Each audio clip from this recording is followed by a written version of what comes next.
هەر سەبارەت بە دەست لە کارکێشانەوەی بە کۆمەڵی ئەندامانی دادگای فیدرالی عێراق کە نەتوانرا پرسی موچە خۆرانی هەرێمی کوردستان یەکلایی بکرێتەوە. دەمانەوێت قسەی زیاتر لەسەر ئەم بابەتە بکەین بە میوانداری زۆر بەڕێز شێروان دووبەردانی ئەندامی پەرلەمانی عێراق ڕاستەوخۆ لە شاری دوهۆکەوە لەگەڵماندایە. کاک شێروان ئێوارەتان باش، گەلێک سوپاس بۆ بەشداریکردنتان لەگەڵمان. من دەمەوێت بزانم خوێندنەوەی ئێوە بۆ ئەم دەست لە کارکێشانەوەی بە کۆمەڵەی دادگای فیدرالی بە دیاریکراویش لەم کاتەدا بۆ چیە گەڕێتەوە؟ خوێندنەوەی ئێوە چییە؟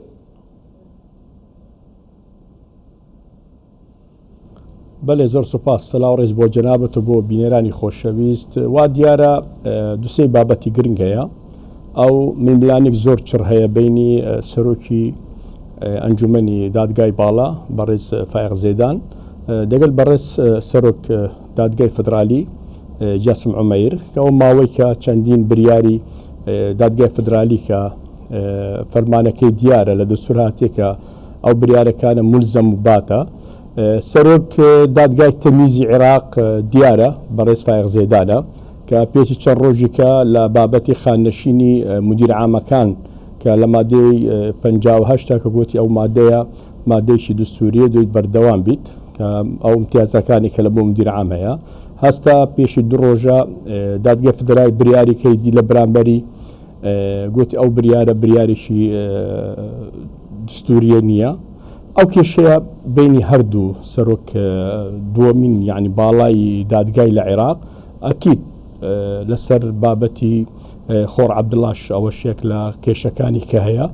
مەسەلەی ینی ئەمر وەلایی موچە خۆرانی هەرێمی کوردستان یەکەم ئەمە ئیشارەمە پێدایە ئەو بابەتە بابەتێکی نەدستوریە و نا قانونیە لە بەرامبەری موچە خۆرانی هەرێمی کوردستان کە وەزارەتی دارایی نووسراویشی ئاراستەی دادگای فدرالی کردە بۆ تەوضیحکردنی بریارەکەی ڕۆژی باشێکی شوبات 2024 کە بریارەکەی دادگای فدرالی مولزەمە و باتە و زۆر ڕۆنە بەس بەداخەوە کێشەکە کێشەی دادگای فدرالی ئێستا دادگای فدرالی بە تەواوی پەچی کەوتووە؟ بەڵێ بە تاوی تازە دادگای فدرالی ئەگەر هات و سەرۆک دادگای فدرالی بەڕێز جاسم عومەیر ئەگە ئەو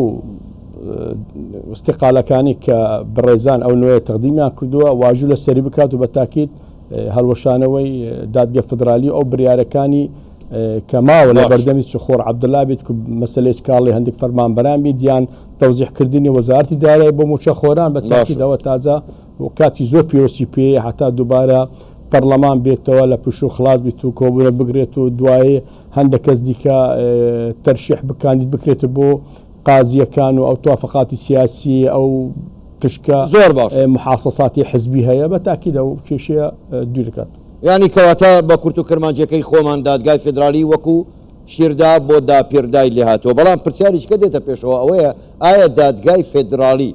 تازەمە هەڵوەشاوەتەوە بەڵام کاتی خۆی کە لەسەر بنەمای دەستور و یاسا بڕیاری دەدا یا لەسەر بنەمای میزاج و لایەنی سیاسی یاخود قسەی لایەنی سیاسی؟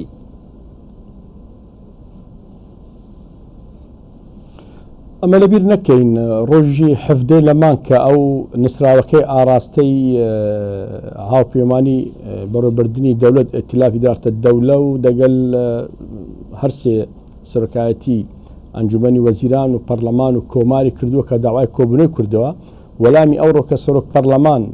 وەلامی دادگای دایتەوە کە ئەوڕۆکە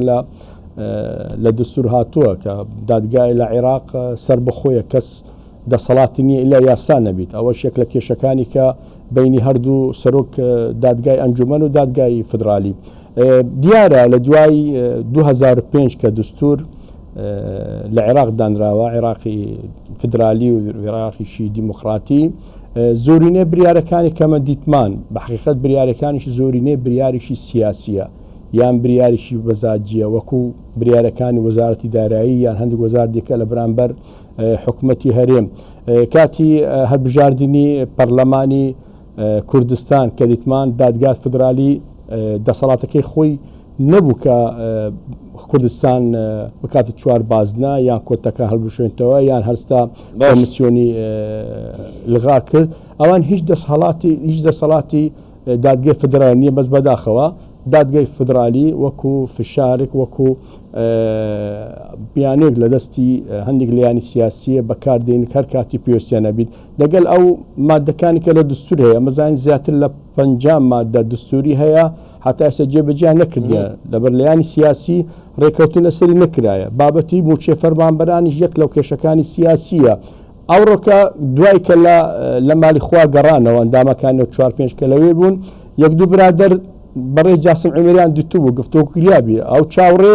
ڕێکەوتنی سیاسیە کە پێشی چەند ڕۆژێکە کۆبنۆ کرا ئەتیلافی ئیدارەی دەوڵە کە هەردوو بەڕێز دکتۆر فواد حسێن و بەڕێز دکتۆر شاخەوان و بەڕێز بەنگین ڕێکانی کە بەشدارە بەیانگەکە گفتوگۆ کرا لەسەر مەسەلەی موچە خۆران دیار بوو چەندەی سەرکردەی شیعە چوارچێ هەمانشی دژی هەناردەی موچە بۆ موچە خۆران هەمی کوردستانە دادگای فدرالیان هەموو دزانین هەر لە سەرۆک لە ئەندامەکان هەرێک و بەسەر لایەکی سیاسیە داداشی سیاسیە چاوڕێ ئەو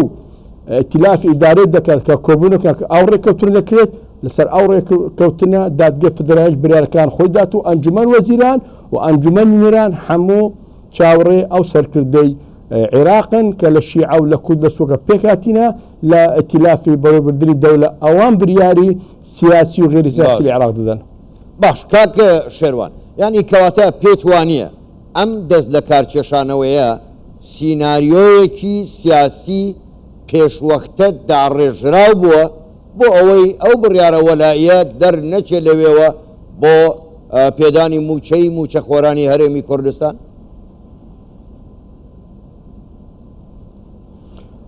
ئەمە دزانین دادگای فدرالی بریار خۆی داوە لە 21 شوبات 2024 ئیلزامی حکومەتی فدرالی و دارایی هەرێمی کردووە موچە خۆی هەرێمی کوردستان لە ململانێ لە ناکۆکی بێن لایانی سیاسی دەربکرێت تەوتین بکرێت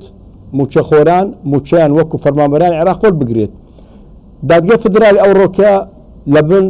فشارێکی زۆر گەورەیە خۆر عەبدوڵڵا ئەو کێشەی بینی ئەو هەردوو سەرۆک دادگای فدرالی و سەرۆک ئەنجومەنی دادگا و بینی ئەو خۆر عەبدوڵڵایە دەگەل مەحکەمەی تەمیزیە و بەتاکیدش کە لەو ئیحراجە دەرچن لەبەر حتا ئەمە زاناریمان هەیە سەرکردەی چوارچێوە هەماهەنگی حتا ئەوڕۆکە دژی هەناردەی موچە نەبوو هەرێمی کوردستان بەتاکید هەندێک لایانی سیاسیش یعنی احتیمالە کوردستانی هەندێک دەوڵەتەکان دەوروبەر دەستیان تێدا هەبیت لەبەر معقول نییە تو ئەوڕۆکە طیف سامی دوای کە پێشوازی لە چەند فەرمانبەران و ئەندام پەرلەمانی پێشتری لە وەزارەتی دارایی کرد پیانی گوت ئەمە چاوڕێنە حکومەت هەرێمی کوردستان داهاتەکانی نەوتی و نانەوتی تەسلیمی وەزارەتی دارایی بکات یعنی قسەکانی طیف سامی ئاشکرانە ڕۆنە ئەو بریارێکە پێشتر کە دەری کردووە ئەسڵ و ئەساسی بووی نییە کە حکومەتی هەرێم قەردارە کە حکومەتی هەرێم 2023 داهاتەکانی تەسلیم نەکردیە یعنی ئاشکرابی لە قسەی طیف سامی کە ئەو بریارێکە دەرکردووە بریارێکی زەختێکی سیاسیە لەسەر حکومەت هەرێمی کوردستان کە موچە خۆران هەناردە دەکرێت ئەو با بڵێن مەقاسە یان ئەو کە بەحسی دەکات داهاتەکان کێ من زێدەنە دەتوانن وەک 2024 ساڵ مانگی 12 کە 761 ملیارن هەناردەیان کرد ئەو بڕەپارێکە لەسەر هەرێم هەبی لە بەغداوە بڕینەی و پارەکەیان هەنارد بۆ هەرێمی کوردستان مانگی 12 کە فەرمانبەران بەبێ موچە بین کە 431 ملیار تەکمیلەی مانگی 11 و دەی 2024 بین. باش کاک شێروان ئێوە وتان پێشتر پێشەوەی ئەم دەست لە کارکێشانەوەی بە کۆمەڵی دادگای فدرالیە بێ دادگای فدرالی بڕیارێکی هەیە دەڵێ نابێ موچە خۆرانی هەرێمی کوردستان تێکەڵاوی کێشەی سیاسی بکرێواتە دەبێ موچەکە بدرێ ئێستا کار بەو بڕیارەی دادگای فدرالی ناکرێت